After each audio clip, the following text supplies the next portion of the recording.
Now, have white working class kids been left behind in our education system? A report from a select committee in Parliament this week says that poor white boys perform worse than almost every other group at every level of education. Robert Halfon, who chairs the committee, joins me now, along with Maurice Mcleod, who's the chief exec of Race on the Agenda, an anti-racism campaign group. Now, Robert Halfon, let's start with you. You took a question from Nick Gibb during your inquiry, and he told you straight out that race isn't a factor. It's poverty that holds people back. So have you guys been barking up the wrong tree all along? Well, I have massive respect for Nick Gibb. I approve what he's done to try and improve standards. I think that his work on phonics and literacy is incredibly important, but I have a fundamental disagree with him, and I think his answer was part of the muddled thinking that has gone on for decades in response to this problem. We know that there are 900,000 plus white working class pupils from disadvantaged backgrounds on free school meals. We know that at every stage of the education system, they underperform almost every other ethnic group. Just 17.7% get passes at GCSE maths and English, and just 16% go to university, and that's lower than Afro-Caribbean and other ethnic groups. So the stock answer to this has always been, it's muddled and it's in some ways lazy thinking, is that it is due to poverty, and what is needed is more of the same. Policies from the department. If it was down to poverty, of course that's a factor. Why on earth are other ethnic communities, for the most part, performing much better than disadvantaged white working class pupils? And often the poverty levels of those ethnic communities are even worse than disadvantaged white communities. Right. Maurice Mcleod, you're chief exec of Race on the Agenda. Do you think it's right that race should be at the forefront of this particular agenda when we're trying to work out why some kids do worse than others, and we should look at white working class as a discrete group? Yeah, I think it's interesting. When I saw that this report was coming out, there have been a number, it feels, of reports into white working class kids and their underachievement. To my mind, the issue with, and it's right to highlight that this group, the group that are on free school meals, which isn't the same as saying working class, by the way. 60% of people consider themselves working class, but I think that's sort of like 15 or 17% of kids are actually on free school meals. So it doesn't map quite as clearly as maybe the headlines are pretending.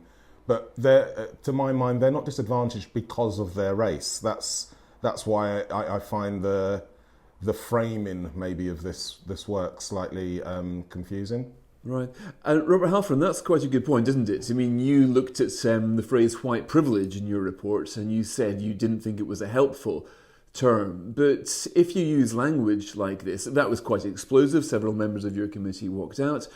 But you also say that even the terminology isn't quite there. As Maurice Mcleod says, we're not really talking about white working class. In your report, you look at kids on free school meals. Now, sure, that's a subsection of the working class, but there isn't even language here for what you're grasping, not just for answers, but you're grasping for basic vocabulary.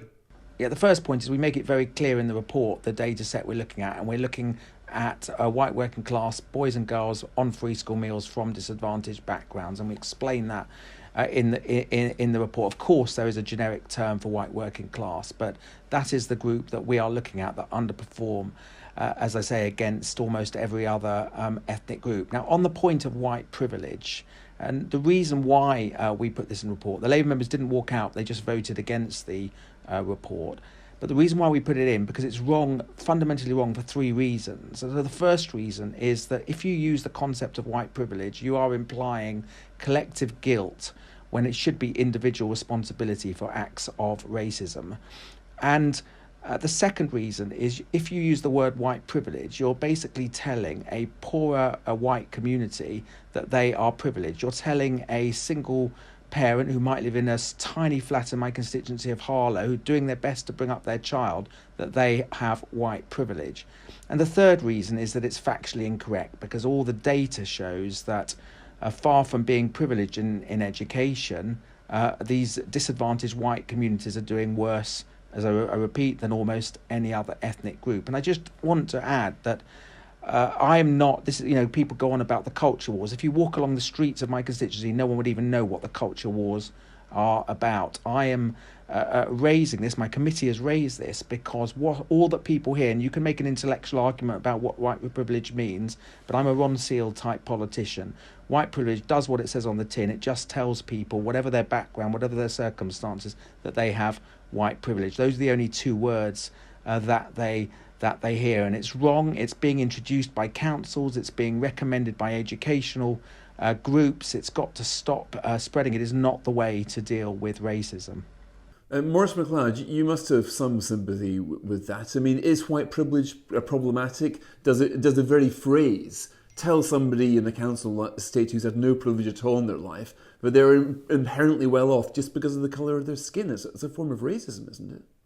Yeah, so I think the white privilege thing, to me, it's a bit of a red herring. I think that's getting obsessed on whether that term translates well with a certain audience isn't really the thing. I don't think so. So yes, arguing to someone that's really deprived, that's seen all economic sort of benefit go a different direction, and telling that person they've got privilege seems like a hard thing to say. But you wouldn't find any difficulty telling someone who was poor and was really struggling, yes, you're already poor, but aren't you better off than someone who's disabled, for instance? That they can understand that link. And I think that sometimes when we have these sorts of conversations, so if you're talking about, for instance, kids on free school meals, which is what we're talking about, white kids on free school meals, and you compare them to black kids on free school meals and say, look, they're achieving even worse. Isn't that terrible? This shows that it's because they're white and they're being disadvantaged. Surely the geography of where people are, as I think it says in the report, place matters. Now, if you're comparing, kids in the north in a deprived area with black kids in London who, yes, have equal levels of poverty or sometimes even more poverty, but have other resources around them because they happen to live in the south where all of the wealth has been extracted to, you're not comparing like with like. So Robert, your problem then is that you've got the debate, but you want to talk about the white working class. Even that phrase is problematic. You talk about white privilege; it's so incendiary that you've got members of your committee who don't vote with the report. And then if you read the report, I have to say I couldn't find very much in the way of solutions from it. At the end, I think it seems that there's a quote from the New Schools Network of the Centre for Social Justice saying that there was no national solution to this problem. So aren't you really on a hiding to nothing here? You are sort of going into this sort of culture wars-y territory, but to no real avail. Well, I think with massive respect to you, Fraser, that's wrong on all counts, because the report is full of solutions to deal with this problem. I mean, the issue is that first of all, in terms of even discussing the underperformance of white working class boys and girls, it's seen as a taboo issue, and it isn't that loads of people are discussing. Whenever it's raised, you get a huge amounts of criticism. We should be able to debate things like the terminology of white privilege without being shouted down, or without being described, as I have been by the NEU, as Dr. Shipman today, or representative from the NEU. We have to debate and discuss these things. Otherwise, you just close down debate and one side has all the arguments. But to some extent, you're not tilting at windmills a little bit here. I mean, how often, as you say, go into the streets, people don't use language like culture wars. How often do they come across the language the problem is that it's being the concept of white privilege is being recommended and introduced in our education system, recommended by educational groups, recommended by councils, and we've got examples of that in the report. But in terms of the solutions, again, that is wrong. The report is full of solutions, changing the. What's happened often is that money has been thrown at big cities. So we had the London Challenge, which has improved London schools, but towns have been left behind. We recommend to target much better the pupil premium, so that you target funding down to at neighbourhood level where disadvantaged communities live. We recommend that family hubs should be put around in every town across the country, because early years intervention makes a difference. We've looked at what the Felton Reach Academy do and suggest parental engagement programs where parents have been disengaged from the curriculum and education from one generation to the next, and it does work because we've seen examples of it from Felton Reach. We've suggested solutions in terms of increasing the vocational elements of the curriculum, perhaps having design and technology in the baccalaureate, getting teachers to disadvantaged areas by introducing teaching degree apprenticeships and bursaries and financial incentives, and training colleges or training providers for those teachers in disadvantaged areas. We've suggested adult community learning centres in every town, again to re-engage parents. We've looked at the University Access Fund, 800 million that's spent to try and get disadvantaged pupils, which is not working, to university. It's not working at all, and suggested that there should be proper targets from the Office of Students to get more white disadvantaged students into university, but also using it to fund more degree apprenticeships so these pupils can earn while they learn, not worry about taking on debt, get a skill and get a job at the end. So all the way through the report it is lined with explanation and lined with solutions, and the white privilege argument is literally 2 or 3 pages out of a 90-page report. So the report is full of solutions. You may not agree with them, that is your right, but it is wrong to say that this is just a report, or imply that it's just a report about the cultural, whatever you want to call it, the cultural battle, cultural wars. Maurice, one of the things that does come through from the report is the limitations. Even when you're talking about BAME, for example, that's a generalisation. But even black is a generalisation, because the outcomes for black Africans seem to be significantly worse than for black Caribbeans in major parts of the education system. The same is true if you talk about South Asians. The outcomes for Indians tend to be a lot better than whites. For Pakistani and Bangladeshi backgrounds, a lot worse. So isn't there a lot more nuance here than either label BAME or even South Asian and black? Are these labels starting to conceal more than they reveal? I'm not sure that they're concealing more than they reveal. I do think there's a problem with labels. It's one of the things that the CRED report pointed to, which I think was kind of a right to point out, that the BAME sort of label lumps everyone in together, and there are so many different experiences that different groups have. So I think it's worth pointing out. I do think that I don't think that should be used to say, okay, so it's all too complicated, let's just not look at it at all, or we do need to drill down into individual communities. We do need to drill down and look at the Gypsy Roma traveller communities and work out why they are often achieving so much lower than almost any other group. These things do matter, and they are connected to culture and to race and things like that. But what about white working class, though? I mean, do you accept there's a problem there? Because if you look at them, you'll have seen these league tables. White working class are the group least likely to get into university in this country, more than any other ethnic group. There are studies after studies which show white boys, specifically white working class boys, as being the bottom of this pile. So if you care about inequality, I mean, I've known you for 20 years, and you've always been you've always been on the side of those facing the strongest headwinds. Isn't there a case to say, for whatever reason, white working class boys are facing incredibly strong headwinds in this country? They may be in the ethnic majority, but they're really facing problems. And if we care about those problems, we simply have to have these conversations, no matter how uncomfortable they might be.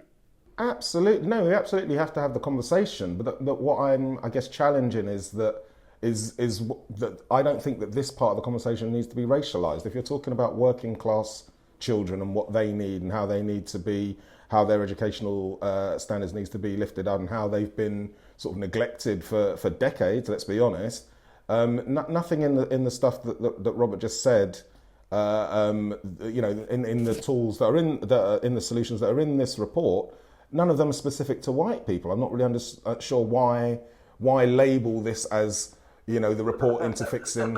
They will benefit both. They will benefit all disadvantaged communities, but they will also address the problems that disadvantaged white communities face. And also we're focusing a lot on towns, because if you look at the maps in the report, that is where predominantly white working class communities live. And previously, as I say, all the funds, all the policy reform has primarily been based been based looking after the big cities, and the London Challenge, which has improved London schools, has been a big example of that.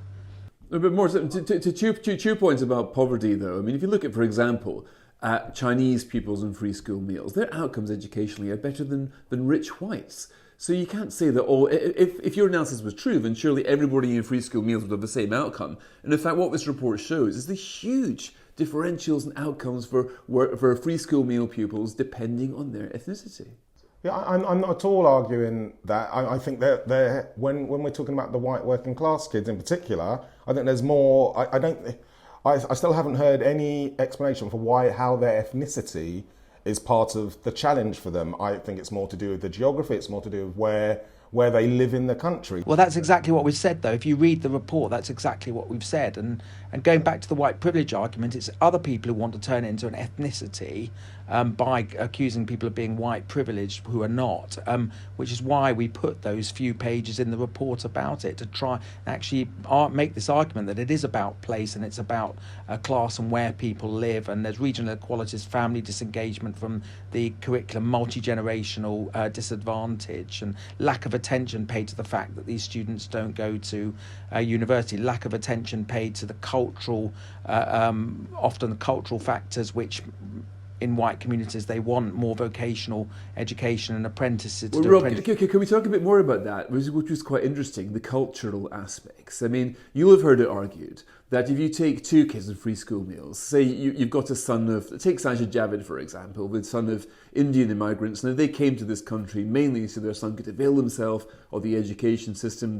His mum took him from school to the library, she made him stay there until 6 o'clock to learn, and Sajid Javid and his brother Baz, who's now a commander in the Metropolitan Police, are great examples of the British dream.